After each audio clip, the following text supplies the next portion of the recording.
berkumpul di surga Allah. Mari kita mulai dengan membaca doa belajar. Robbi zidni ilma warzuqni fahma. Oke, tafadhol terus. Baik, Take the record Auzubillahiminasyaitonirrajim. from Bismillahirrahmanirrahim. Assalamualaikum warahmatullahi wabarakatuh. Waalaikumsalam warahmatullahi Waalaikumsalam warahmatullahi wabarakatuh. Waalaikumsalam wabarakatuh. warahmatullahi wabarakatuh. Alhamdulillah, Alhamdulillah alladzi hadana li hadza wa ma kunna linahtadiya laula an hadanallah. Asyhadu an la ilaha illallah wahdahu la syarikalah wa asyhadu anna Muhammadan abduhu wa rasuluh la nabiyya ba'dah. Allahumma salli wa sallim wa barik ala sayyidina Muhammad Rasulillah wa ala alihi wa ashabihi man tabi'ahu wa wala haula wala quwwata illa billah. Rabbi shrah li sadri wa yassir li amri wahlul 'uqdatam min lisani yafqahu qawli, amma ba'du. Allahumma inna nas'alukal afwa wal afiyah. Alhamdulillah teman-teman, kita ketemu lagi di Selasa malam yang insya Allah cerah ceria dari pagi, saking cerahnya cerah banget. Kecerahan ya, Ah, kecerahan. iya. Ini juga ya. Dirimu kenapa meninggalkan aku tadi, Cin? Nah, kan tadi udah pamit. Maksud kirain kita mau bareng-bareng cari Oh makan. alah, kirain mau nungguin IP doang. Lama gak? Tadi seru gak pertanyaannya? Dia nanya apa? Ini nggak dengar, cuman semua pertanyaan Liva direkam sama Ustadz Wimar, alhamdulillah. Oh ya? Mm-mm. Wow. Menurut pengantarnya itu Mbak Windy, menurut si pengantar Gen Z itu, katanya apa Ustadz ini lagi ngomong gitu kan langsung gue terabas saja nih. Mohon maaf Ustadz, ini yang mau nanya tuh Gen Z. Oh iya boleh boleh, nih seneng banget kalau udah gue nyebut Gen Z. Ya udah Makanya kan baru boleh ya. dong gitu. Iya, jarang-jarang Baik, soalnya. alhamdulillah kita sampai ke poin 42, yaitu maksiat itu mengkhianati pelakunya pada saat dibutuhkan. Maksudnya gimana itu? Ya.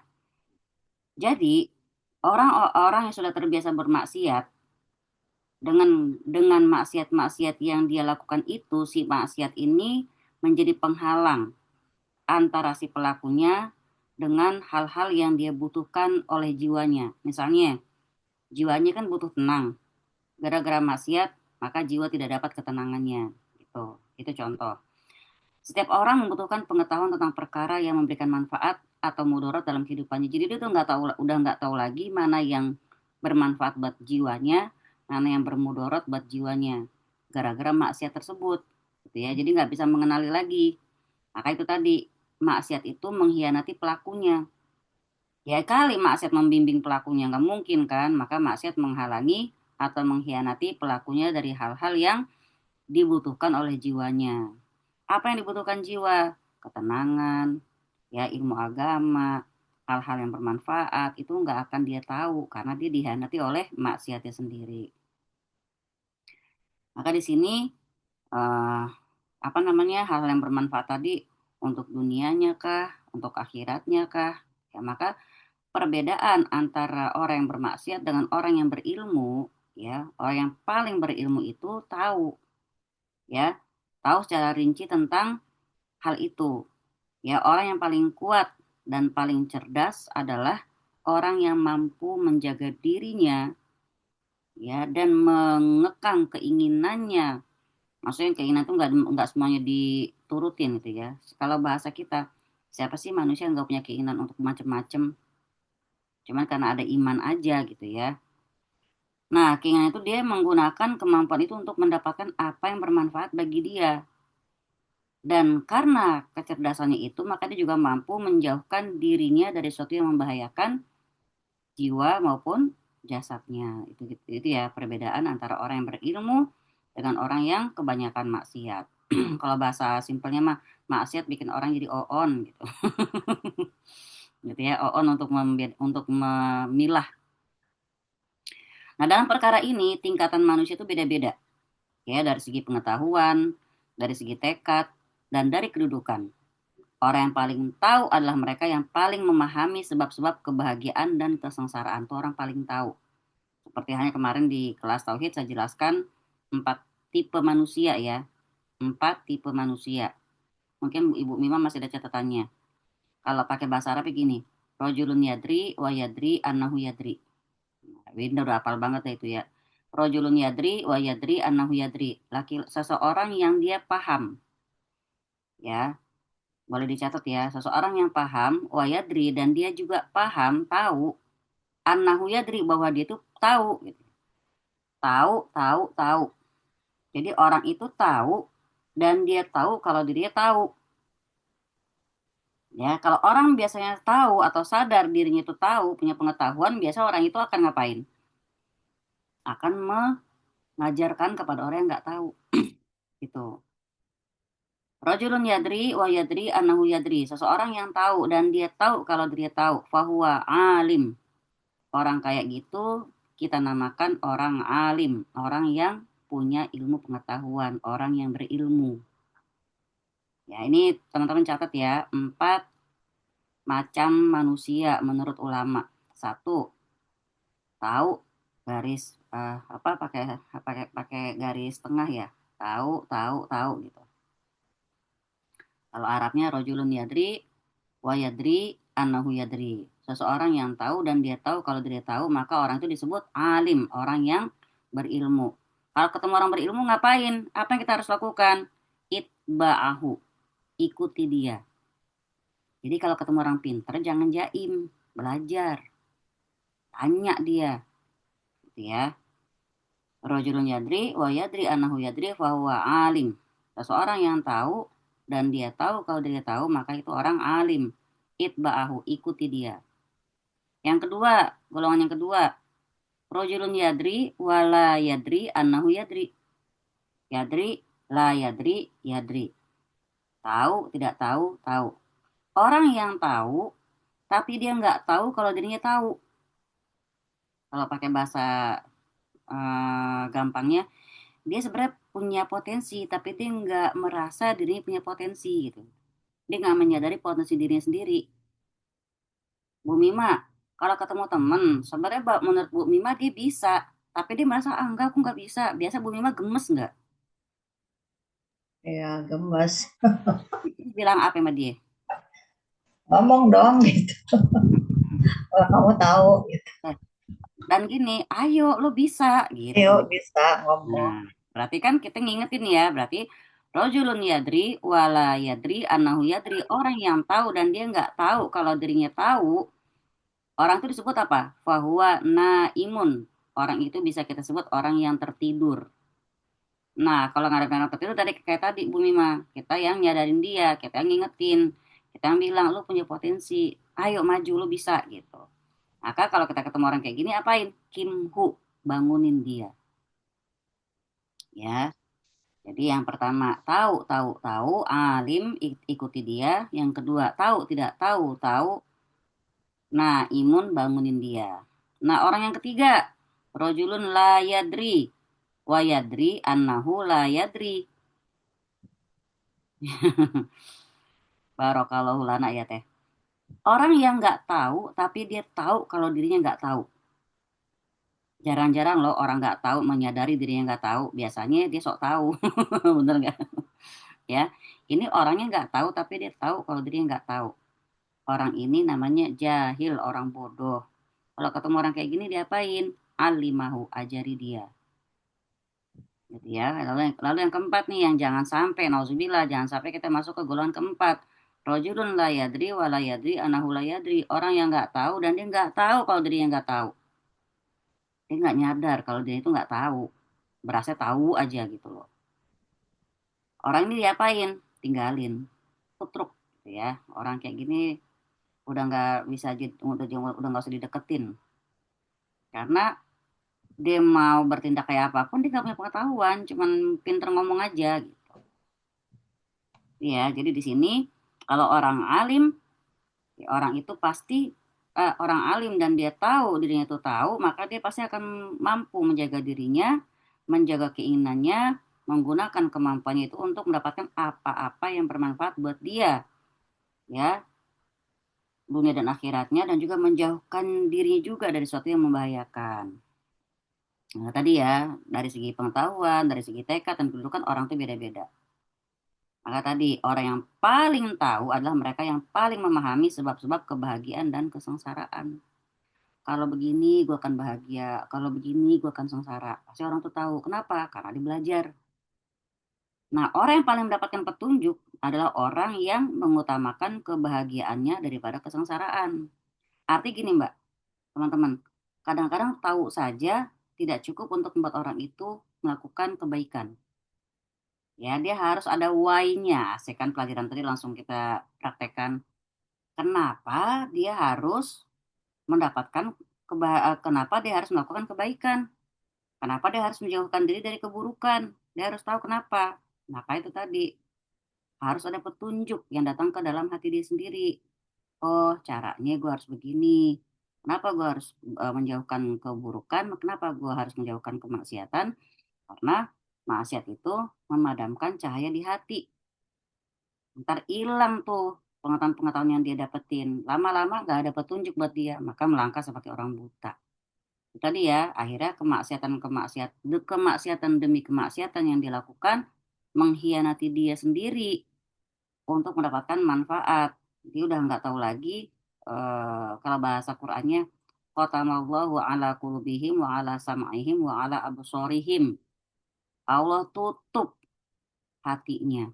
Allah tutup penglihatannya. Allah tutup pendengarannya. Auzubillah ya. Jadi di sini kalau udah kita tahu bahwa orang yang paling tahu, orang yang paling dapat petunjuk adalah orang yang mengutamakan kebahagiaan daripada kesengsaraan. Walaupun di dunia rasa sengsara, tapi dia tahu ntar ujung-ujungnya bahagia. Tapi kalau orang dungu, dia lihat di kasat mata saja, pokoknya membahagiakan, selesai. Dia nggak peduli apakah di akhirat akan menyengsarakan atau tidak, yang penting gue bahagia dulu. Kalau bahasa orang, hidup cuma sekali, harus dinikmatin. Justru kalau bahasa orang beriman, hidup cuma sekali, hiduplah yang berarti, kan begitu. Maka dalam hal meraih pengetahuan tadi, maksiat mengkhianati seorang hamba dalam perkara yang paling dibutuhkan oleh jiwanya. Dan dalam hal mendahulukan bagian yang paling mulia, mahal, dan kekal atas bagian yang paling rendah, jelek, dan tidak kekal. Apa itu? Orang ini akan mendahulukan dunia, memprioritaskan dunia dalam hati dia, pikiran dia, setiap perbuatan dia dahulukan dunia ketimbang akhirat yang kekal, abadi, dan mulia. Dan memang mahal surga itu gitu ya. Dosa dapat menghalangi dari kesempurnaan ilmu tersebut, juga dari perhatian terhadap perkara yang paling utama untuk dikerjakan, dan berbuat sesuatu yang paling bermanfaat baginya di dunia dan di akhiratnya juga. Jadi maksiat itu jangan dilihat besar kecilnya. Mungkin kesannya kecil, tapi kalau terus menerus akan terbiasa ya. Maka kalau dibilang azab itu bukanlah kesengsaraan, azab itu bukan kemiskinan, penyakit yang bertambah-tambah, bukan. Azab itu adalah tertutupnya hati, penglihatan dan pendengaran dari ilmu agama. Kemudian kalau kata Imam Syafi'i, kamu merasa dirimu tidak diazab karena dosa-dosamu. Padahal ketika kamu merasa aman dari azab dan kamu jadi leluasa untuk terus bermaksiat, itu sudah azab dari Allah. Tidak adanya perasaan takut dan tidak adanya rasa bersalah. Apabila hamba jatuh pada perkara yang dibenci dan ingin terlepas darinya, dia akan dihianati oleh jiwa, hati, dan anggota tubuhnya. Jadi dia udah maksiat, hingga suatu saat dia jatuhlah pada perkara yang dia benci padahal. Dan dia nggak mau dalam perkara tersebut. Tapi nggak bisa-bisa dia melakukan hal-hal yang harusnya dibutuhkan oleh jiwanya. Contoh, karena udah kebiasaan atau kebanyakan maksiat, dia misalnya pengen banget sholat malam, susah banget. Dia pengen banget berpuasa sunnah, susah. Pengen banget sedekah, apa lagi. Pengen banget duha, pengen banget sholat sunat rawatib. Ini saya lagi ngomong diri saya sendiri.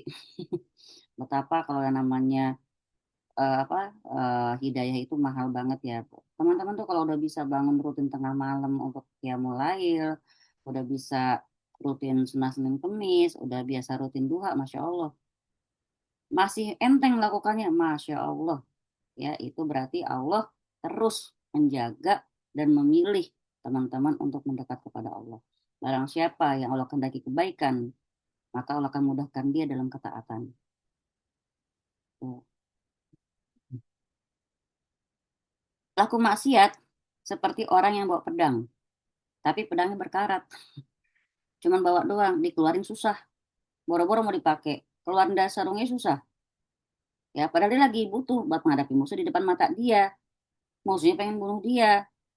Akhirnya diletakkanlah tangan pada gagang pedangnya, dia berusaha keras untuk mencabutnya, tapi pedang tersebut tetap tidak mau keluar dari sarungnya. Akibatnya, musuh pun segera mendatanginya dan bisa memenangkan pertarungannya dengan mudah. Itu contoh analoginya ya. Demikian pula dengan hati. Apakah hati bisa berkarat? Bisa. Mungkin ada yang tahu, mungkin ada pernah temannya atau kerabat atau keluarganya yang punya penyakit liver atau sampai hepatoma ya stadium 3, stadium 4. Saya kebetulan pengalaman di abah saya sendiri mengalami sirosis hati. Jadi hati itu benar-benar mengkerut gitu loh. Ya, hati itu bisa sakit, bisa mati secara istilah syariatnya. Maka Itu dalam istilah medis pun ya bisa. Makanya ada itu istilah. secara zohir gitu menurut. Makanya kalau dalam medis bisa istilah transplantasi hati gitu kan, bisa kayak gitu. Oh. Itu Jadi gejalanya apa, Mbak? abah aneh. Hah. Kalau dibilang gini-gini, kalau di sejak itu kan ini baca tuh. Jadi yang kebanyakan kena penyakit liver itu laki-laki. Hmm. Tapi kebanyakan kodarullahnya mereka mereka akan tahu kalau udah parah. Maka disebut penyakit sutra. Dia nggak akan terasa kalau belum parah gitu. Oh. Jadi waktu itu dan aneh pernah baca juga. Itu namanya kanker hati ya, bahan itu ya. Jadi kalau ada kanker dalam badan kita juga tuh badan berasa gatel-gatel. Gatel. Mm-mm. Gatel di tempat kanker itu. Anda pernah baca tuh, dan kanker itu usil banget katanya. Ya bikin gatel gitu kan. Kedua, terus tandanya waktu itu abahnya ada benjolan di punggung sebelah kanan. Gitu ya. Jadi itulah secara medis aja relate banget dengan secara syariat. Hmm. Hati bisa mati. Maka di sini eh, hati bisa mati ya dia berkarat. Kenapa? Kenapa dia berkarat? Dia berkarat karena dosa dan dia mati oleh penyakit yang diakibatkan oleh maksiat. Nauzubillah ya. Ini secara syariatnya. Lalu kenapa kalau misalnya orang beriman bisa kena penyakit itu juga? Ya secara pola makannya mungkin, pola hidupnya, pola pikirnya. Biasa kalau saya temuin ya kebanyakan para dai itu, ustadz-ustadz itu kadang mereka nggak keruan makannya. Nggak keruan makannya. Coba lihat tuh Ustadz Wimar tadi. Ya kan? Emang bisa beliau ibaratnya makan dengan leluasa kan nggak bisa. Menikmati makanan ya. Mm-mm. Dan juga suka saya lihat apa namanya yang dari pagi misalnya sampai siang begitu mau makan habis ceramah ada yang bertanya oh bisa makan jam 3 jam 4 itu nanti makan lagi tengah malam habis makan langsung tidur gimana nggak rusak itu Iya. pencernaan ya. Itulah ya makanya subhanallah ya memang eh, dakwah itu mahal minta cinta minta tenaga minta air mata lama-lama minta nyawa ya bener gitu kan. Nah di sini hati bisa berkarat karena dosa dan mati oleh penyakit yang diakibatkan oleh maksiat. Dia tidak berdaya ketika pemiliknya membawanya untuk memerangi musuh. Sungguh, seorang hamba itu maju, berperang, dan bertarung dengan hatinya. Sedangkan anggota-anggota badan cuma ikutin hati. Makanya dibilang hati itu raja. Ya, seluruh ini itu adalah pasukannya. Jika seorang hamba tidak memiliki kekuasaan terhadap seluruh anggota tubuhnya, bagaimana pula dia dapat melindungi dirinya? Terjawab ya. Di sini dibilang hati itu yang bahasanya kayak kepala panglima perangnya lah, rajanya yang memerintahkan. Seluruh anggota badan hanya ngikutin hati. Makanya kenapa di surat Asy-Syu'ara 89 Allah Ta'ala berfirman, ada hari di mana pada hari di mana anak dan harta tidak ada manfaatnya kecuali hamba yang datang padaku dengan membawa hati yang selamat. Berarti kan judulnya itu hati yang penting. Makanya karena hati itu adalah raja, hati adalah penentu untuk ketika kita mau baik atau tidak, mau memaafkan atau tidak, mau ngikutin marah atau tidak, mau malas-malasan atau maksain buat tetap istiqomah, itu urusannya kan di hati, bener nggak Win? Kadang-kadang kalau mau olahraga, mungkin Bu Indah pernah ngerasa, males dah, tapi gue harus bisa, gitu kan. Kalau nggak digituin kan, Nggak ya kalau jalan-jalan. hmm, Iya, emang. kalau hati kalau diikutin malesnya gitu kan. Itu ya, makanya udah dari hati. Makanya musuh nyata kita nongkrongnya di hati. Pinter banget ya dimilih tempat nongkrong di hati. Kayak ini, eh kayak anak-anak muda nongkrong di teras. Ini kan sodrun ya, sodrun. Alladzi waswisu fi sudurin nas. Mereka itu selalu berwaswis gitu ya di dadanya manusia. Nongkrong di dada, nongkrong di teras. Ngapain ngobrol? Mau nggak mau yang di dalam kita dengar terus obrolan mereka gitu loh. Seperti itu ya. Analoginya nyambung semua sebenarnya ya. Mm-mm. Jadi itu clue yang Allah kasih ke kita. Musuh kamu itu nongkrongnya di dada kamu, bisik-bisikin kamu. Satu, clue lagi yang Allah kasih di surat Asy-Syu'ara. Hati kamu harus selamat ya. Karena apa? Anakmu, hartamu gak ada manfaatnya ntar. Tapi hatimu yang kamu bawa ke aku, kata Allah Ta'ala. Nah, tapi iblis juga sebenarnya udah kasih clue ke kita. Apa kata iblis? Pokoknya akan aku goda, akan aku celakakan semua anak Adam sampai hari kiamat. Kecuali, nah, aku nggak bisa deketin satu golongan hambamu, yaitu mereka yang ikhlas. Iblis kasih clue loh. Kelemahan dia buka. Ikhlas itu tepatnya di mana? Di hati. Makanya dibikinlah kita seakan-akan image-nya adalah ikhlas itu susah. Padahal kalau kita ingat balasannya adalah surga, harusnya bisa. Ikhlas susah, tapi bukan berarti nggak bisa. Tapi emang kalau kita mau sandingkan dengan sisi kemanusiaan kita, siapa sih yang bisa ikhlas ketika dihianati? Siapa sih yang bisa ikhlas ketika dibohongin? Siapa sih yang bisa ikhlas ketika dizolimin?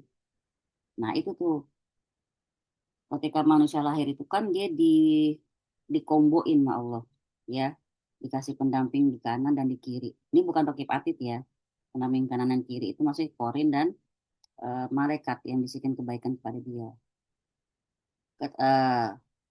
Si korin sama setan ini kerjasama. Deketin apa? Deketin syahwatnya kita. Deketin syahwatnya kita. Kalau malaikat deketin hati kita. Iman tempatnya di hati. Iman di hati, perang sama syahwat kita. Ngapain mau maafin? Kagak usah dimaafin, enak banget dimaafin. Dia harus minta maaf, sujud-sujud sama lu. Gitu. Kalau kata iman di hati bilang apa? Udah maafin aja. Mau karena dia jahat kek, mau enggak kek, sudah terjadi, udah takdir. Dan kalau kamu maafin, kamu tenang. Kalau kamu maafin, Allah suka sama hamba yang maaf. Kan sebenarnya benar bisikannya dari Quran. Tapi syahwat kita balas lagi nempongin. Enak banget dimaafin. Pokoknya gue gak redo dunia akhirat. Itu ya. Itu adalah peperangan antara hati kita dengan syahwat kita. Jadi nggak selalu yang terbetik di hati itu suara hati. Bisa jadi suara si syaiton yang yang dia nunggangin syahwatnya kita. Kalau kita boleh bilang dia paling mengerti aku, ya setan. Nggak ada besti, ya sebesti-besti saya mau Winda. Sekarang Winda di Depok, nggak nemenin saya dia di sini. Ya sebesti-bestinya Ibu Mima sama Sela, nggak tiap hari ketemu, bener nggak? Kalau mau ngomong soal besti, setan lebih besti daripada siapapun. Ya, setan lebih besti. Teman-teman lagi senang, apalagi lagi susah. Oh, dipepet. Lagi happy, apalagi lagi marah, dipepet terus. Teman-teman lagi ke luar rumah, shopping ke, mau sampai ke toilet pun diikutin. Besti banget nggak tuh? Ya, besti banget setan itu. Makanya itu tadi ya, kalau dibilang siapa yang paling mengerti kita, ya setan. Tapi kitanya pakai tanda kutip ya, manusianya kita ini yang paling gampang untuk nurutin syahwat kita. Ya manusianya kita kan gitu, pengen sabar tapi kok berat ya, pengen gak nangis tapi kok sedih ya, pengen gak balas tapi kok di sini ada perasaan ngeganjel gitu. Tuh manusianya kita tuh. Nah, saya kan paling ngerti banget nih manusianya kita gitu. Subhanallah ya. Kita memakai kata Nabi SAW ketika beliau selesai pulang dari perang Badar, itu perang Badar perang paling besar ya. Kata Rasulullah, kita sudah selesai dengan perang yang besar ini. Tapi kita masih menghadapi perang yang paling besar lagi, yaitu perang melawan diri sendiri. Itu kata Rasulullah. Memang paling susah perang lawan diri sendiri.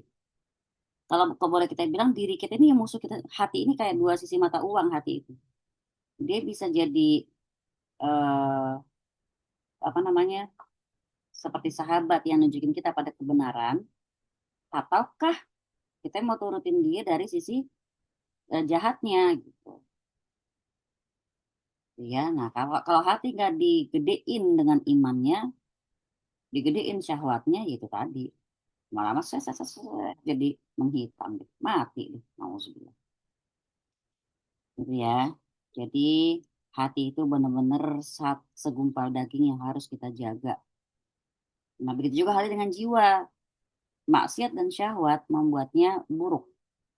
Nafsul mutmainnah yaitu jiwa yang tentram jadi lemah ketika nafsul amarah yaitu jiwa yang selalu mengajak kepada keburukan menguat dan berkuasa. Artinya di sini mau mana yang kita kuatin? Nafsul mutmainnah, ahwa nafsul amarah, ya, jiwa yang tentram atau jiwa yang bergejolak terus pada keburukan. Tinggal pilih aja. Selalu ada dua-duanya di dalam hati kita. Setiap kali jiwa yang satu menguat, maka jiwa yang lain melemah. Maka dalam konteks ini ya, kekuasaan akan menjadi milik jiwa yang selalu mengajak kepada keburukan. Tidak menutup kemungkinan bahwa an-nafsul mutmainnah ya, telah mati dan nggak bisa lagi dihidupkan. Seperti itulah kematian di alam barzah yang tidak pula hidup di akhirat. Kehidupan yang ada tidak bermanfaat, melainkan hanya kepedihan yang hadir. Nauzubillah, summa nauzubillah. Intinya, ketika pelaku maksiat ditimpa musibah atau bencana, dia sendiri udah dihianati oleh hatinya dia, lisannya, anggota tubuhnya dalam perkara-perkara yang paling bermanfaat untuk dia. Hatinya nggak tawakal. Kalau orang nggak tawakal, gelisah, resah, panik, ya, ngerasa nggak ada penolong, ngerasa kalau dia nggak bergerak nggak bisa makan. Akhirnya maaf banget, pinjol lah, apalah gitu ya. Hati tidak bertawakal. Dia nggak merendahkan diri kepada siapa? Kepada Allah, bukan pada manusia ya. Dan tidak kembali kepada Allah. Lisannya nggak mau taat untuk terus berzikir. Kalaupun dia bisa berzikir, dia nggak mampu menyatukan antara hati dengan lisannya. Hati terpisah dari lisannya hingga zikir tidak membawa dampak positif bagi dia. Makanya kan kalau ada orang bilang, oh udah zikir, udah baca ini, baca itu, kenapa sih belum belum juga dikabulin? Ya kalau kata Ustadz, pakai jiwa nggak? Pakai hati nggak? Diresatin nggak bacaannya gitu. Nah ditambah lagi, hati dan lisannya terhalang dari apa yang disebut dengan apa yang disebut dalam zikirnya. Kita baca Subhanallah wa bihamdih, Subhanallahil azim, Subhanallah bihamdih, Subhanallahil azim. Coba kita hayati, Subhanallah, Maha Suci Allah. Maha Suci Allah maksudnya gimana? Ya kan? Saking Maha Sucinya Allah, maka Allah Maha Suci dari segala hal-hal yang membuatnya kelihatan kurang. Nggak mungkin Allah kurang, nggak mungkin Allah keliru, nggak mungkin Allah cacat, nggak mungkin Allah lupa gitu loh. Pokoknya hal-hal yang kira-kira membuat kesucian Allah itu berkurang tuh nggak mungkin ada sama Allah. Maka subhanallah, subhanallahil azim, subhanallah bihamdi, subhanallah, maha Allah wa bihamdi dan miliknya segala pujian, subhanal azim dan maha Allah dan yang maha agung. Kalau kita resapi benar-benar emang nggak ada duanya deh Allah dah gitu ya. Gak ada cacat sama sekali. Tuh, jadi kalau kita pahami itu, kita sadar siapa yang lagi kita panggil. Adalah zat yang tidak ada silap sedikit pun padanya. Jadi ketika dia berzikir, dia cuman lisannya saja, kemudian dia nggak bisa berdoa atau berzikir melainkan dengan hati yang lalai dan main-main. Setiap kali orang ini meminta anggota tubuhnya untuk membantunya dalam ketaatan, mereka menolak dan tidak mau tunduk kepadanya. Sedih sih sebenarnya, sedih. Saya pernah kok ada dalam kondisi kayak gitu. Sampai nangis, saya nangis begini. Ya Rob, ini kayak orang udah kayak tahu kan teman-teman lumpur hidup gitu ya, Win. Dan makin kita bergerak makin tenggelam kan. Ini saya udah tenggelam banget sama dosa saya, ya Allah ya, sampai susah banget saya mau bangun malam gitu, nangis gitu. Apa ya, sedih aja kan. Sedangkan kan para ulama bilang bukan kita yang malas sholat malam, tapi Allah yang nggak mau ketemu sama kita, kan sedih kalau kayak gitu ya. Semoga Allah Ta'ala terus nolong kita dalam ketaatan. Nah, semua dampak ini disebabkan oleh apa? Pengaruh dosa dan maksiat. Pelaku dosa itu seperti seseorang yang memiliki pasukan untuk melindunginya dari serangan musuh, tapi dia mengabaikannya, ya, menyia-nyiakannya, melemahkannya, dan memutus jalur informasi mereka. Coba kita lihat kebenarannya di mana. Ar-Ra'd ayat 11. Ya, coba dibuka yang bawa Quran. Ar-Ra'd ayat 11. Pada manusia itu Allah kirimkan malaikat-malaikat yang menjaga mereka siang dan malam bergantian. Pasukan kita tuh selalu ada. Ya, yang jagain kita 24 jam ada. Berjalan, duduk, berdiri, selalu ada malaikat. Duduk-duduk nongkrong, nongki sama teman, ada malaikat. Makanya isilah setiap percakapan kita dimanapun, dalam situasi apapun, ada dakwahnya walau cuma sedikit. Biar nggak sia-sia gitu ya. Nah, kapan para penjaga-penjaga itu menghindari kita atau pergi dari kita? Ketika kita bermaksiat. Ini makanya dibilang orang-orang yang bermaksiat itu padahal udah punya pasukan yang bisa ngelindungi dari serangan musuh. Tapi diabaikan, disia-siakan, dilemahkan, dan diputus jalur informasi mereka. Akhirnya ketika musuh menyerang, dia pengen nih pasukan tersebut mengerahkan segala kemampuannya untuk melindunginya tanpa perlu didukung oleh adanya kekuatan pasukan tersebut. Akhirnya nggak bisa. Ya, subhanallah ya. Ya, makanya di Quran tuh benar yang dibilang, kalau kamu mendapatkan kebaikan itu semata karena rahmatku. Kenapa? Karena itu tadi, ketika kita bisa ibadah, bisa taat, ya bisa sholat sunnah, bisa melakukan amalan yang lain gitu ya, menambah ketaatan, menjaga kebaikan, itu karena rahmat Allah. Rahmat Allah itu luas. Nah, kalau dibilang, tapi kalau kamu dapat keburukan itu karena ulah tanganmu sendiri, ya benar banget. Sebenarnya kita ini kan sejak lahir itu sudah dalam penjagaan Allah. Nah, kitalah yang kadang mengusir penjaga-penjaga itu. Kita tahu yang Allah cintai apa? Allah cinta sama hambanya yang berbuat baik. Allah cinta sama hambanya yang memaafkan. Allah cinta sama hambanya yang selalu bertaubat. Allah cinta sama hambanya yang selalu mensucikan diri. Itu doa kita yang kita baca tiap habis wudhu. Innallaha yuhibbut tawwabin wa yuhibbul mutatahhirin. Allah cinta banget sama hamba-hamba yang bertaubat dan yang mensucikan dirinya. Tahu kita, tapi apakah kita bisa selalu menjaga kesucian diri kita? Apakah kita bisa selalu bertaubat? Enggak. Ya. Maka di sini ada lagi perkara lain yang lebih menakutkan dan lebih menyakitkan lagi, yaitu apa? Pelaku dosa dikhianati oleh hati dan lisannya ketika sedang mengalami sakaratul maut atau hendak berpulang menuju Allah. Nauzubillah. Nggak bisa mengucapin syahadat. Ya, banyak yang nggak jarang dia terhalang dari mengucapkan syahadat seperti yang banyak disaksikan. Dikatakan misalnya bilang la ilaha illallah, dijawab aku nggak bisa ada. Ada yang jawab skakmat, skakmat, sekarang aku udah mengalahkanmu, ye, gue menang. Ada. Karena Utsman Zalik ya. Setelah mengucapkan hal itu, dia pun meninggal dunia. Dikatakan pula oleh yang lain, ucapanlah la ilaha illallah, tapi dia malah bersyair. Akhirnya dibilang bagaimana kebiasaan kita, kemungkinan itulah akhir hayat kita.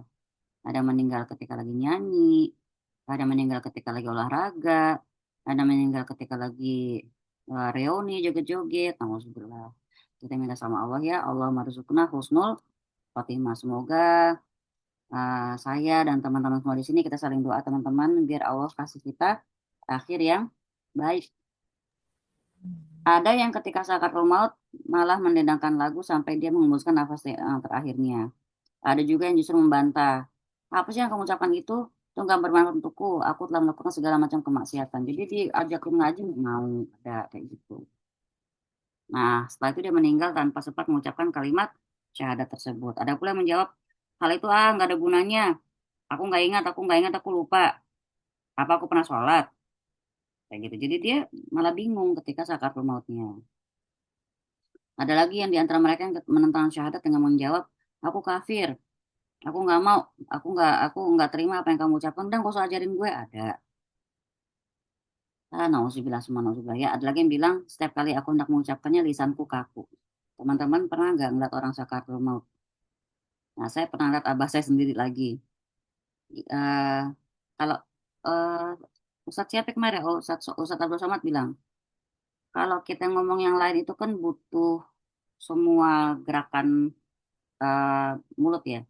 Winda Damayanti, nyebut nama nih. Ya, Arina Resmi Primaningrum. Susah banget kan? Coba bisa ke rumah. Tapi kalau yang namanya Allah itu bisa loh. Kita nggak ngerakin mulut Allah, Allah, Allah gitu loh. Allah tuh maha tahu banget. Ya, maha penyayang banget. Ibaratnya sampai pun kita udah kaku nih mulut rahang kita, tetap kita ya kalau lidah kita udah terbiasa. Allah, Allah, Allah tuh bisa, insya Allah. Insya Allah ya. Maka di sini kalau sampai dia nggak bisa ngucapin kalimat tauhid, kasihan banget. Karena yang saya saksikan fisik, secara fisik ya, secara kasat matanya tuh, memang ketika sakaratul maut malah justru lidah tuh ketarik ke dalam. Lidah tuh ketarik ke dalam loh teman-teman. Saya merhatiin waktu tuh benar-benar mulutnya abah saya, almarhum Allah yarham. Ya, kita benar-benar dengan sedaya upaya kita mengucapkan Allah, Allah, Allah, Allah. Bisa loh. Bisa kok sampai lidah ke dalam pun masih bisa kita ngucapin Allah, Allah, Allah. Biasakan sekarang, Masya Allah. Nah, di sini bahkan ada lagi yang diberitahu oleh orang yang pernah menghadiri sakaratul mautnya seorang pengemis. Menjelang ajalnya si pengemis tadi malah bilang recehnya, recehnya, demi Allah recehnya hingga dia meninggal. Ada lagi yang pedagang ketika ditalakin dia bilang ini murah, ini bagus nih, ini barang ini bagus. Sampai dia meninggal. Subhanallah. Sudah banyak orang yang menyaksikan hal ini untuk dijadikan sebagai pelajaran. Padahal yang tidak mereka ketahui dari keadaan orang-orang yang mengalami sakaratul maut masih jauh lebih banyak lagi. Jika seorang hamba mampu dikuasai dan dikendalikan oleh setan untuk berbuat maksiat kepada Allah ketika kekuatan, pikiran, dan daya ingatnya berada pada puncaknya, maksudnya apa? Lagi sehat-sehatnya, lagi jaya-jayanya di usia yang benar-benar lagi kuat-kuatnya deh. Kira-kira usia berapa? 30 ya mateng ya tuh ya, 30 sampai 40. Kalau dalam kondisi sehat begitu dia tetap taat sama Allah di sini ya. eh Hingga hati dan lisannya dilalaikan. Ketika ketika lagi kuat-kuatnya dia pakai untuk berbuat maksiat, pada lagi kuat-kuatnya, daya ingat lagi bagus, lagi puncak-puncak jayanya deh, malah dibikin hati dan lisannya lalai dari zikir kepada Allah dan anggota-anggota tubuhnya juga dilalaikan dari ketaatan kepadanya, maka bagaimana pula ketika kekuatannya melemah, sementara hati dan jiwanya sudah tersibukkan dengan rasa sakit sakaratul maut. Ditambah lagi setan telah mengumpulkan seluruh tekad, upaya, dan kekuatannya untuk mengambil kesempatan di akhir amalnya. Jadi setan tuh sampai detik kita hampir tinggal satu lagi nafas yang keluar, dia tetap nggak akan beranjak sampai nafas kita keluar semuanya. Nah, maksudnya kalau di saat muda kita, di saat kuat kita, kita nggak pakai taat, sedangkan di saat kita sakit maut juga emang udah kekuatan kita udah pada ambang ambang lemahnya ya. Nah, disitulah kondisi setan paling kuat pada waktu itu. Di saat kondisi manusia justru paling lemah pada saat itu. Siapa di antara mereka yang bisa selamat kalau bukan karena pertolongan Allah? Ya, Bismillahirrahmanirrahim. Yusabbitullahu alladzina amanu bil qawli tsabit bil Yusabbitullahu alladzina amanu bil qawli tsabiti fil hayatid dunya wa fil akhirah wa yudillullahu zalimin wa yaf'alullahu ma yasha. Allah meneguhkan iman orang-orang yang beriman dengan ucapan yang teguh dalam kehidupan di dunia dan di akhirat. Dan Allah menyesatkan orang-orang yang zalim dan Allah berbuat apa yang dia kehendaki. Artinya ketika terakhir tuh Allah nggak akan tolong. Allah terserah Allah, suka-suka Allah, ya semua karena kita sendiri dulu, bukan karena Allah jahat. Ya bahasanya kita udah selalu mengabaikan Allah, cuek sama Allah, maka Allah pun cuek sama kita. Nauzubillah. Maka dengan demikian bagaimana mungkin taufik untuk husnul khotimah akan didapatkan oleh seseorang yang hatinya lalai dari zikir kepadanya, yang dulunya selalu ngikutin hawa nafsunya.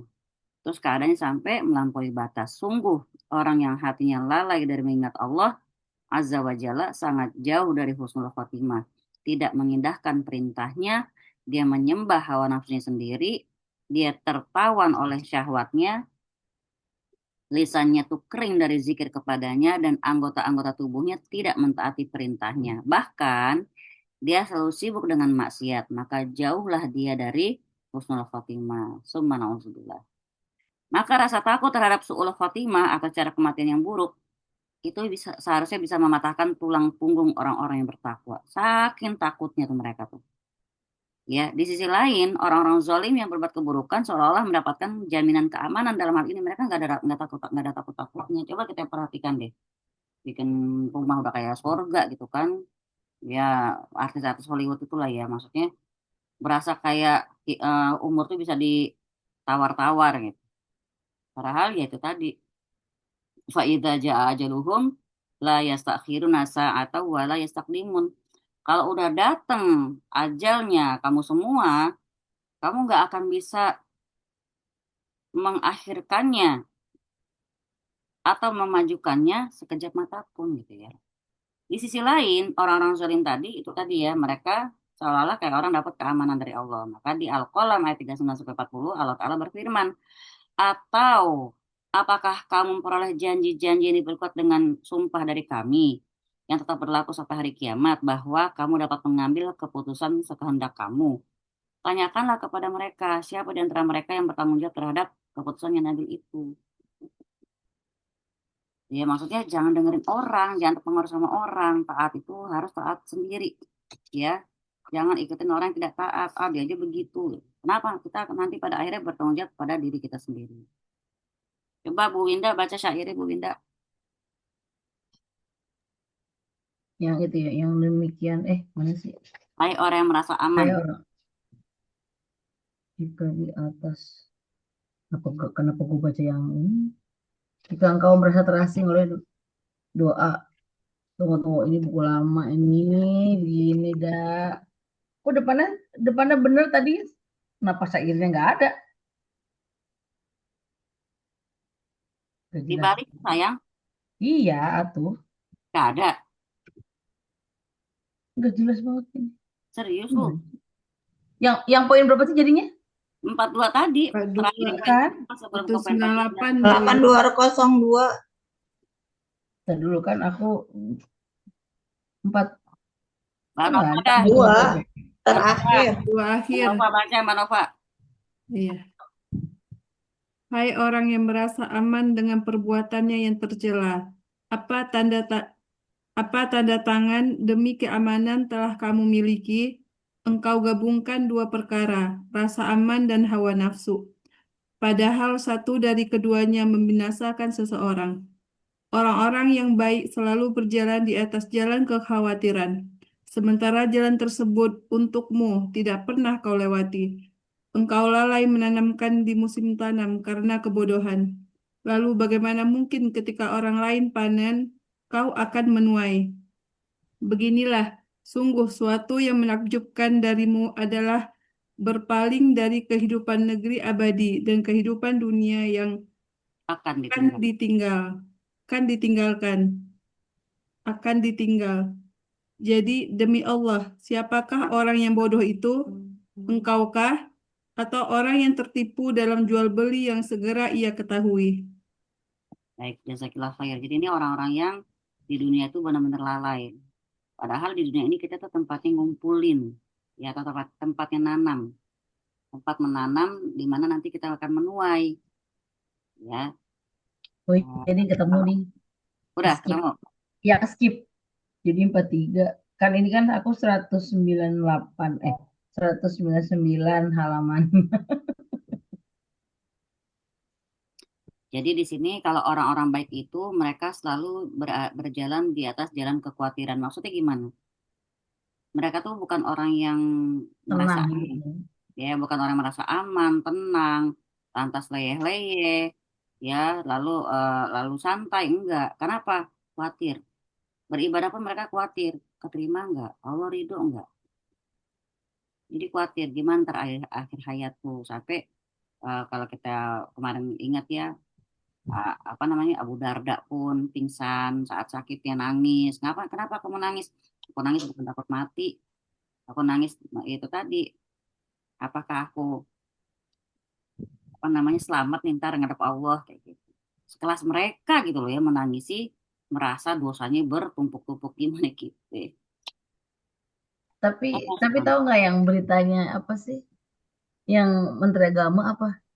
Yang mengumrohkan keluarganya terus pakai uang korupsi. Jadi dia bilang kok kalau saya sebenarnya nggak tenang gitu ya.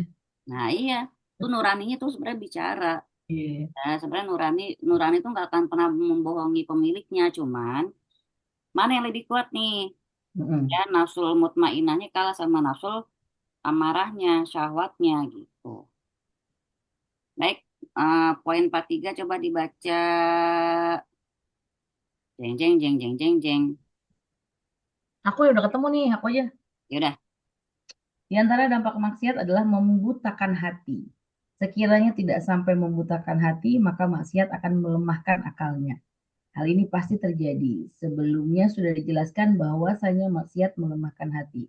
Jika hati menjadi buta dan lemah, niscaya ia tidak lagi mengenal petunjuk dan kehilangan kekuatan untuk merealisasikan petunjuk tersebut, baik untuk diri sendiri maupun orang lain. Sebab semua itu tergantung pada kelemahan pandangan hati dan kekuatannya. Sesungguhnya kesempurnaan manusia itu terdapat pada dua pokok. Pertama, mengenal yang benar, hak dari yang sesat atau batil. Kedua, serta mengutamakan yang benar daripada yang batil. Tidaklah terjadi perbedaan kedudukan di antara para makhluk di sisi Allah, baik di dunia maupun di akhirat, melainkan sesuai dengan perbedaan kedudukan mereka pada dua perkara di atas. Dengan kedua perkara tersebut, Allah Azza wa Jalla memuji para nabinya sebagaimana disebut dalam firman-Nya. Dan ingatlah hamba-hamba kami Ibrahim, Ishak, dan Yakub yang mempunyai kekuatan-kekuatan yang besar dan ilmu-ilmu yang tinggi. Lafaz la ilaha illallah ya, habis ini. mana? Hmm. Al ID. Ya, bacanya gimana? Lafaz Allah ini bermakna kuat dalam mewujudkan kebenaran, sedang lafaz wa wa'ad Absor. wa absor bermakna pandangan, ilmu dan pengetahuan dalam agama. Jadi Allah menyifati mereka dengan kesempurnaan pengetahuan terhadap kebenaran dan kesempurnaan dalam upaya mewujudkannya. Dalam hal ini manusia terbagi menjadi 4 kelompok. Kelompok pertama adalah nabi, yaitu kelompok manusia yang paling terhormat dan paling mulia di sisi Allah Subhanahu wa taala.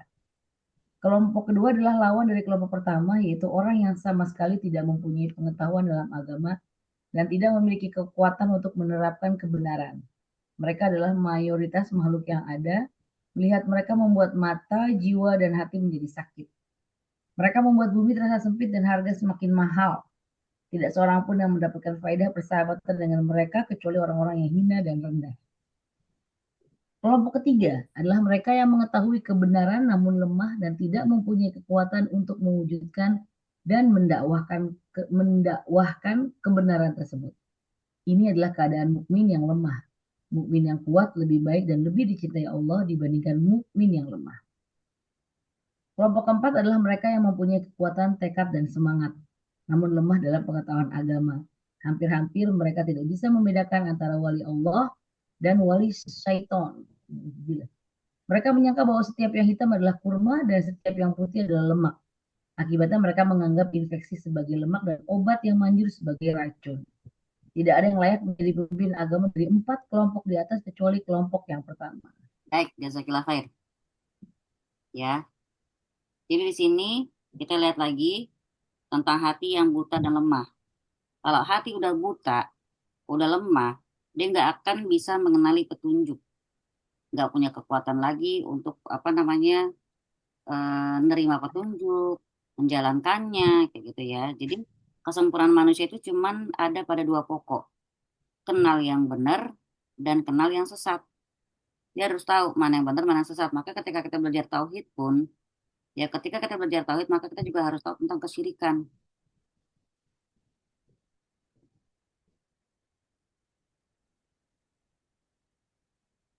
Nah, di sini apa namanya? Bentar, maaf sayang. Bentar.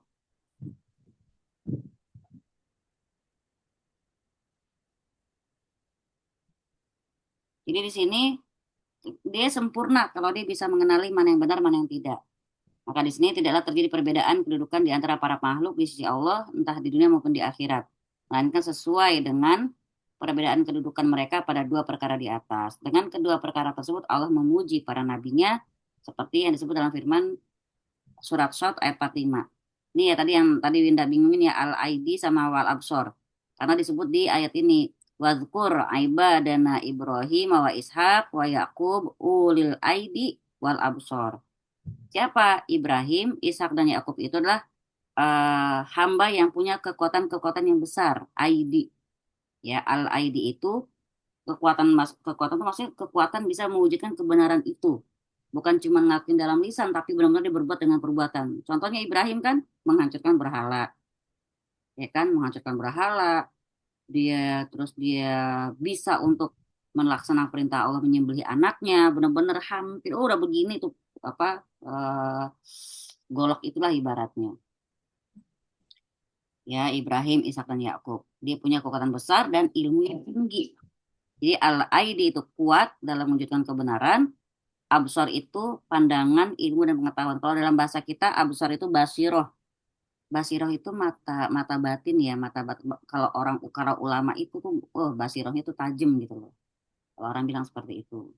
Maka dilihat dari hal tadi ini, ya Allah sifati mereka dengan kesempurnaan pengetahuan terhadap kebenaran dan kesempurnaan dalam upaya mewujudkan. Jadi bukan cuman tahu yang benar saja, tapi mereka mampu mewujudkannya. Nah, kita kadang-kadang yang kita lemah ya, tahu itu benar, tapi kita mungkin belum punya keberanian untuk mewujudkannya. Ngasih tahu kita nggak enak, gitu kan. Boro-boro mau pakai perbuatan, pakai lisan aja kadang takut. Ya, dibilang ikut campur lah, dibilang inilah, itulah, segala macam. Maka kelompok pertama adalah para nabi, yaitu kelompok manusia yang paling terhormat dan paling mulia di sisi Allah. Ya, kelompok kedua lawan dari kelompok pertama, yang nggak punya pengetahuan dalam agama, nggak punya kekuatan. Ini mereka adalah mayoritas makhluk yang ada saat ini. Ini kita ya. Melihat mereka bikin mata, jiwa dan hati jadi sakit. Mereka membuat bumi terasa sempit. Harga semakin mahal. Bener banget gak sih, Win? Ya, tidak seorang pun yang mendapatkan faedah persahabatan dengan orang-orang seperti ini. Kecuali orang-orang yang hina dan rendah. Kelompok ketiga, mereka yang punya mengetahui kebenaran, tapi lemah, nggak punya kekuatan buat mewujudkannya. Dan juga nggak bisa mendakwahkannya. Nah, ini keadaan mukmin yang lemah. Mukmin yang kuat lebih baik dan lebih dicintai Allah daripada mukmin yang lemah. Kelompok keempat punya kekuatan, tekad, semangat, tapi lemah dalam agama. Hampir-hampir mereka nggak bisa bedain. Jadi cuma punya semangat doang. Belum tahu yang benar yang mana gitu. Main bekuara aja gitu ya. Itu tadi yang dikira hitam pasti korma, putih pasti dikira di lemak. Maka tadi nggak ada yang layak jadi pemimpin agama dari 4 kelompok tadi kecuali kelompok yang pertama, itu kelompok para nabi dan orang soleh. Allah Ta'ala berfirman di surat As-Sajdah ayat 24, wa ja'alna minhum a'immatan yahduna bi amrina lamma sabaru wa kanu bi ayatina yuqinun. Dan kami jadikan di antara mereka pemimpin-pemimpin yang beri petunjuk dengan perintah kami selama mereka sabar. Jadi yang namanya pemimpin harus sabar. Mereka meyakini ayat-ayat kami. Kalau kita mau pelajari kisah-kisah para nabi, kurang sabar apa mereka ya. Nah, Allah mengabarkan bahwa dengan kesabaran dan keyakinan, orang-orang itu akan mendapatkan kepemimpinan dalam agama. Mereka lah yang dikecualikan Allah dari orang-orang yang merugi. Yang Allah telah bersumpah wal asr, yaitu demi waktu. Ketika aktivitas seseorang dapat merugi atau beruntung.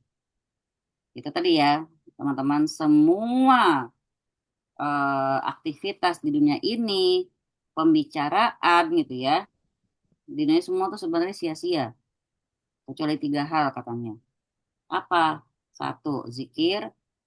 2, dakwah, ya, nasihat pada kebenaran. Yang ketiga, bercanda bersama istri. Keren kan? Karena 3 itu doang yang dibilang yang nggak sia-sia. Ya, yang percakapannya ibaratnya Allah ridhoi.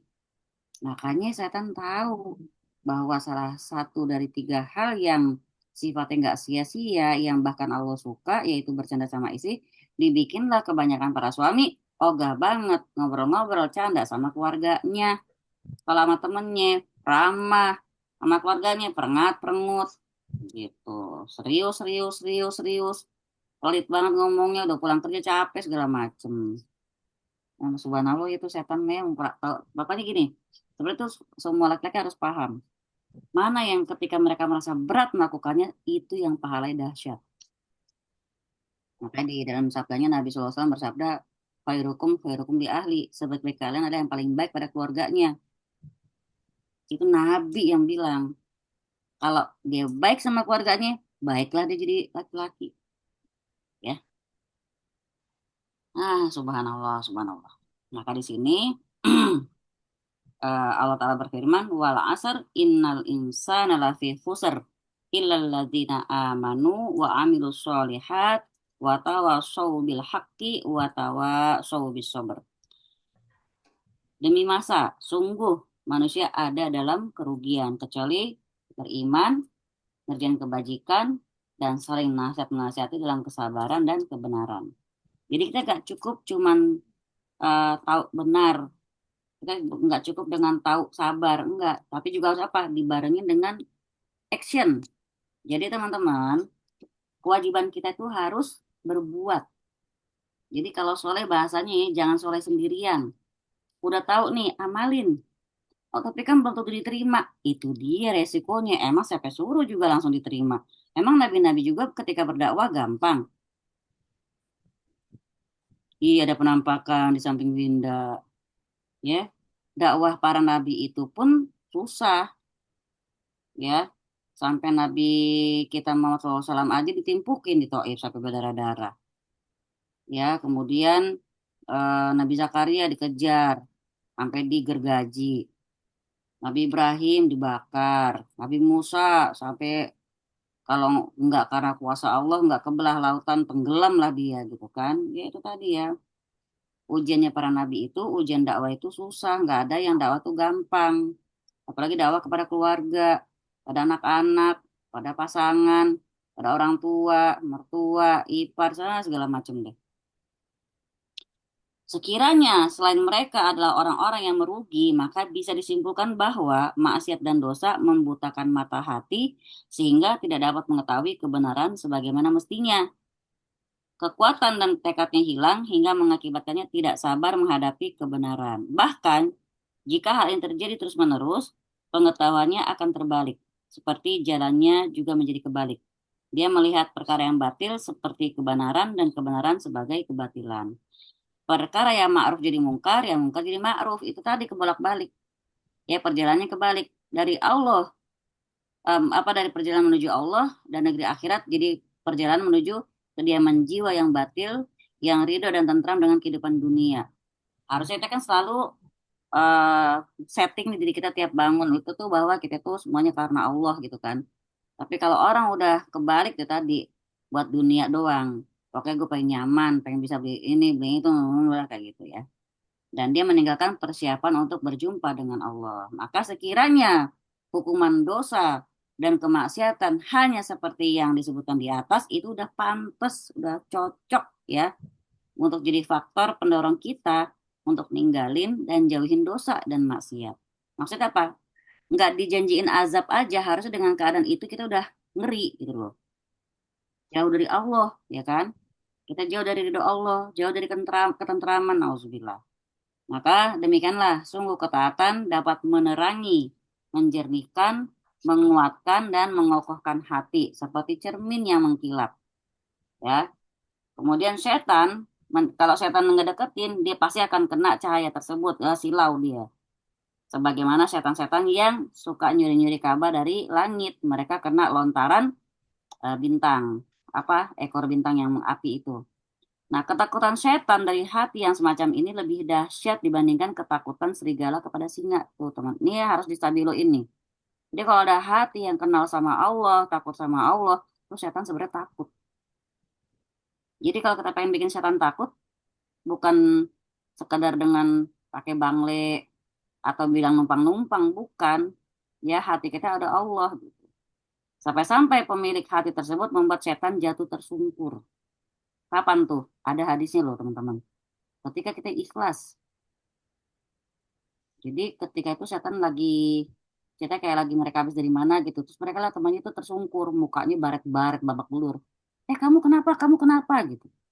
Tahu nggak kata setan tadi? Aku tadi masuk ke deketin si hamba itu. Hatinya ikhlas banget. Jadi semakin seorang hamba bisa ikhlas, setan malah babak belur. Kita nggak mukulin loh. Ya, jadi kalau pengen bikin setan babak belur, pincang-pincang, patah-patah, miliki hati yang ikhlas. Kalau enggak, kita yang patah-patah hati kita. Sekarang pilihannya adalah kita yang patah hati atau setan yang patah kaki. Gitu ya. Jadi, ini tadi nih. Apa yang terjadi kepadanya? Dia tersungkur oleh pandangan manusia, jawab yang lain. Maka duhai pandangan hati yang bebas bercahaya, hampir-hampir setan terbakar karena cahayamu. Samakah hati seperti ini dengan hati yang gelap? Nggak akan sama. Ya, dari segala sisi nggak akan sama. Pada pagi hari, setan bilang kepada dia, kamu ditebus teman pendamping yang tidak menguntungkan di dunia maupun di akhirat. Akulah temanmu yang selalu nih, yang tadi saya bilang sebesti-bestinya besti adalah si setan rajim ini. Ya, terakhir saya minta siapa yang lagi online, ada yang mau baca selain Winda dan Ibu, Az-Zukhruf 3639 terjemahnya. Ayo, siapa yang mau baca? Saya Ya, monggo Tika.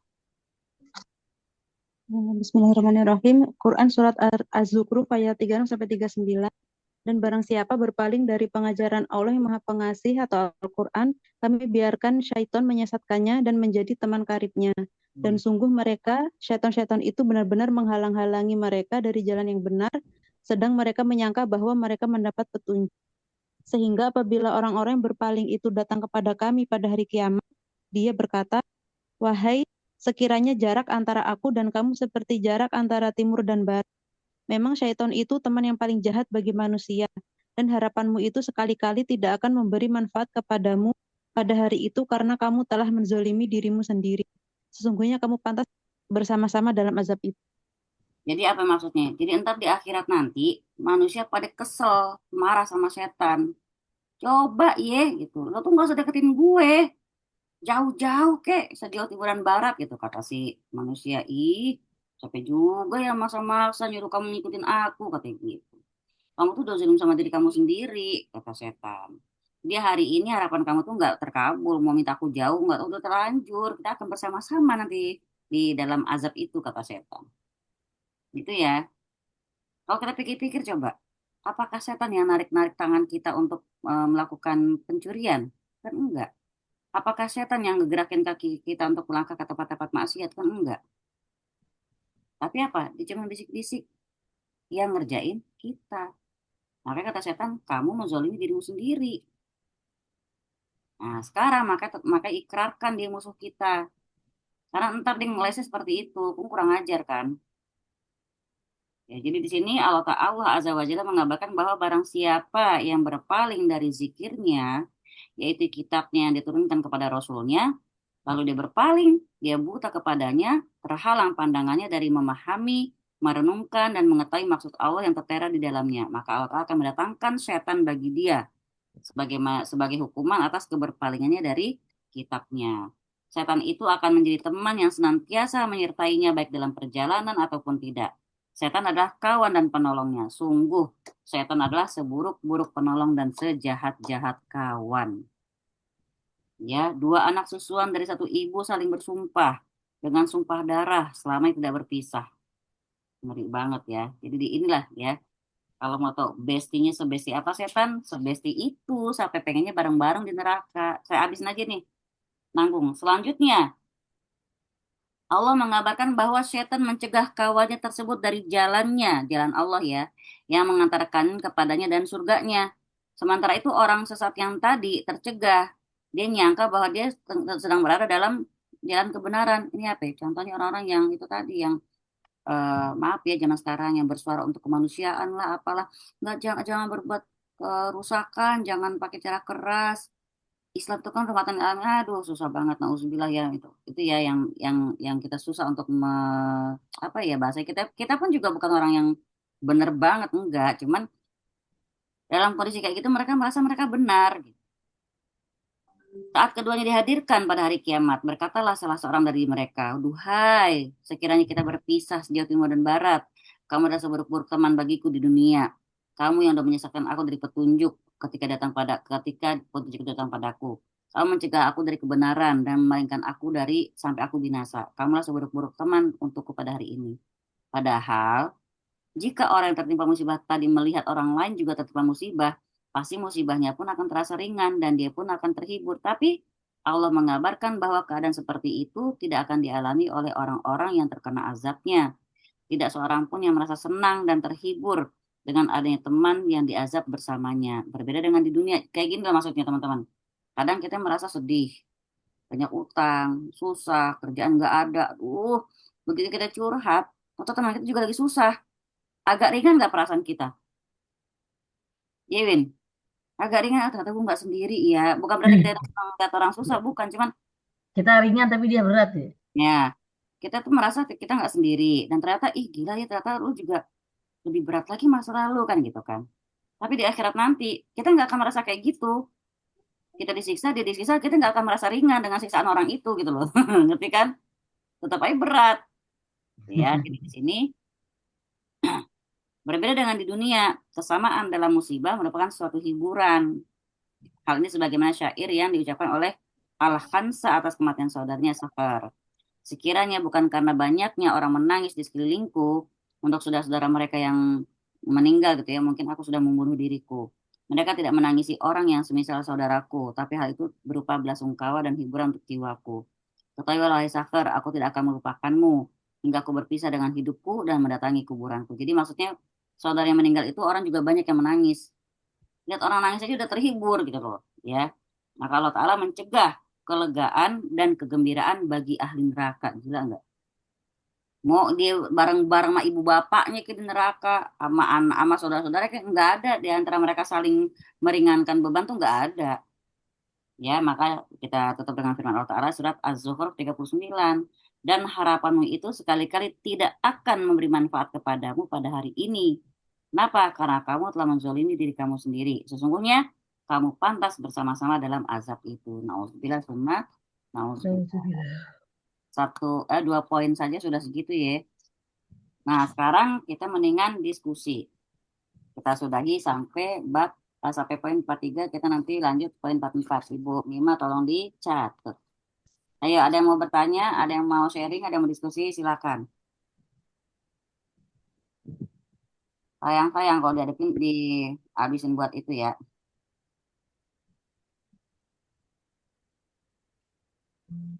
Yuk. Saya mau nanya, Ya, monggo. itu Kalau yang tadi yang apa pas sakratul maut itu loh Ustazah, kan itu kan nggak bisa ngomong tuh misalnya ya. Itu kan ada juga orang yang bilang ya udah yang bisa ngomong aja tuh diomongin gitu, dibisikin atau apa gitu, itu gimana sih? Itu ada hadisnya Ustazah atau gimana? Maksudnya gimana? Kan ada yang pas sakratul maut kan ada yang nggak bisa ngomong tuh, nggak bisa iya ngucapin la ilaha illallah gitu kan. Nah tuh orang yang masih hidup itu, yang masih sehat tuh dibilangin, udah bisikin aja bisikin gitu, biar kita yang ngomongin gitu. Gimana Ustaz? Iya benar bisa pakai hatinya. Makanya kita dikatanya Ustadz kan di telinga kanan. Ya di telinga kanannya Allah, Allah, Allah. Standby pokoknya. Bahasanya itu saat-saat paling krusial. Jangan sampai diribut sama setan. Ya dampingin terus. Allah, Allah, Allah, Allah. Bisa jadi dia ngikutin dengan hatinya. Insya Allah. Dan kita harus husnuzon seperti itu. Ya pokoknya insya Allah selama dia memang muslim. Keluarga kita misalnya, teman kita yang kita tahu ya, yang kita tahu dan kita yakini dia nggak pernah berbuat kesyirikan, ya insya Allah semoga menjadi husnul khotimah buat yang bersangkutan gitu Mbak Heni. Boleh kan ketika lisan dan perbuatan udah nggak bisa, insya Allah hati masih bisa. Oke? Ya, segini Ustaz. Mbak Iya, ada yang mau tanya lagi? Gak ada? Mbak Mila, main anteng Mbak Mila. Biasa nggak Tahu disuruh itu, disuruh open cam, bisa digigit Udah. kan. Kalau emang nggak ada yang bertanya, saya serahkan kepada Mbak Winda. Insya Allah kita nanti poin 44 ya di Selasa selanjutnya. Insya Nah, Allah. kalau ini aku fotoin ya, poin 44 aku itu halaman 204. Kita halaman berapa, Bu? 204. Dari tadi gue muter nyari. 207. Iya, 207, Bu. Iya, makanya tuh aku fotoin tuh. Jadi apa cetakan yang ini tuh, cetakan yang baru tuh begini, apa yang Iya, emang lama? begitu, nggak apa-apa. Itu cetakan 13 ya, apa 16? 13 mana ini ya? Iya, 13. Ya, kalau Ibu Mima mana cetakan 11 gitu ya, Bu ya? Iya, 204. Iya, itu yang baru justru. Ya, nggak Cetakan apa-apa. Winda, cetakan 13 gitu, Bu. Kenapa gue bacanya cetakan Winda? Nah, yang tadi tuh syairnya itu di buku itu ketutup, apa ngeles jadi satu. Lah, kok ini hilang kemana gitu. Baiklah. Udah ya? Ini di kolom chat siapa yang Oke, Mbak Rizka saya. Oh ya, Susi. Baik, udah nggak ada yang mau nanya lagi nih? Nggak ada. Nggak ada. Pada anteng ya, Masya Allah. Ya sudah, kalau tidak ada informasi aja minggu depan tanggal 18 Agustus ya. 18 Agustus. Ya benar ya? Iya, kan katanya mau digabung 2 kelas. Ya, 18 Agustus nanti kelas ini akan digabung dengan kelas Senin ya. Materinya terserah Umi. Apa Senin nggak usah libur aja nggak apa-apa kali Mbak kalau misalnya dirimu bisa mah. Nah, Mbak Winda mau apa? Panjat pinang. Oh, panjat ini. Nah, ceritanya itu. Bu Bima, kan Bu Bima emang yang nyuruh libur, sampai kan dia yang nyuruh libur ya. Iya. Dalam semester, nah kita mah ibu rumah tangga, kita mah.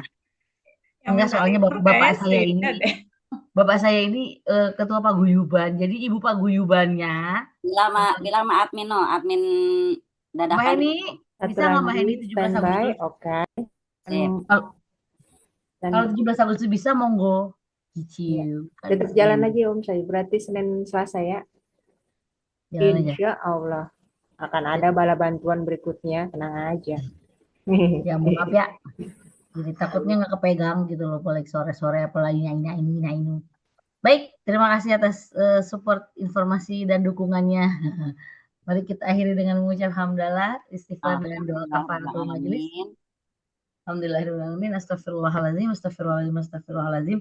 Subhanakallahumma wa bihamdika asyhadu an la ilaha illa anta astaghfiruka wa atubu ilaik.